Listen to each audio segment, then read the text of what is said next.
to what I do with my clients.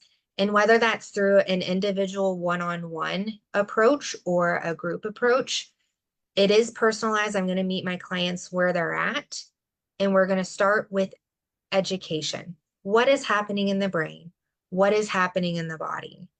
Because for years and years and years, I was getting all these mixed messages from physicians, chiropractors, physical therapists, psychotherapists. I was getting all these messages and all these theories from all of these people, and it was very, very confusing. So what I do is try to like simplify everything. Let's talk about the science, right? How the mind and the body are connected. This basic understanding of the stress response, the physiological change that happens in the body, and how the brain learns pain. And once we can understand how these systems are intimately connected, then we can start to reprogram by working on our mindset and implementing mind-body techniques. So the basis of everything is really taking responsibility for our healing through a lens of compassion.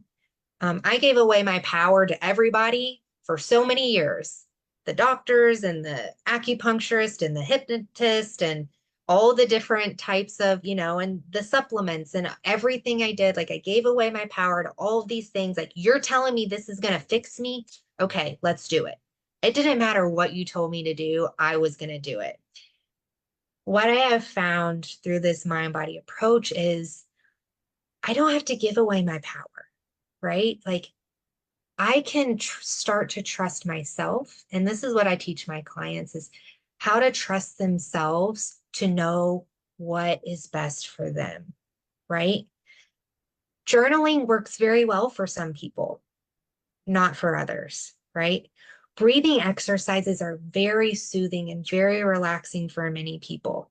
For other people, it causes an intensified state of stress because they already have this self-conscious, view and this mindset, and they've had this belief that they aren't a good breather, and that creates more stress when they're trying to breathe, and then they put pressure on themselves. So breathing exercises work well for others and not so well for others. Same thing with meditation. So what I'm going to do with my clients is I'm going to meet them where they are, give them tools and resources to try to implement different things and see what works for them. And sometimes what works today, sometimes, meditation is great for me.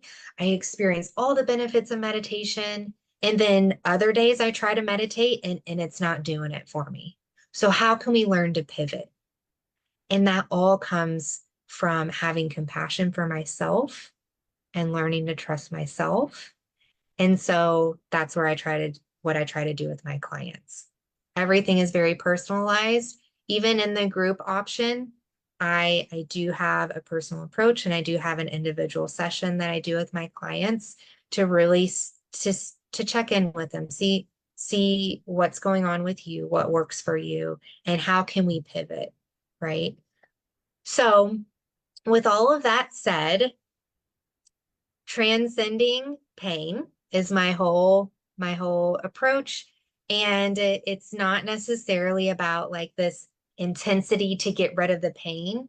It's understanding this relationship with the pain. And when I can understand the relationship I have with pain, then I can transcend it, right? I can find freedom. I don't have to have this identity of being someone with chronic pain. So I really encourage everyone who's listening, if you are struggling with chronic pain or other symptoms, and you've tried all of the things, but you still end up having flares, or maybe you're developing new symptoms, there could be a mind-body component, and you could find benefit from implementing mind-body techniques.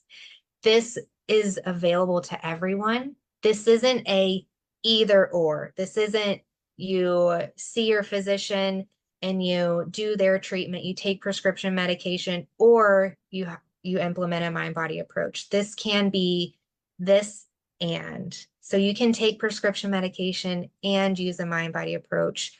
You can have a nutrition plan and use a mind-body approach. You can go to physical therapy and use a mind-body approach.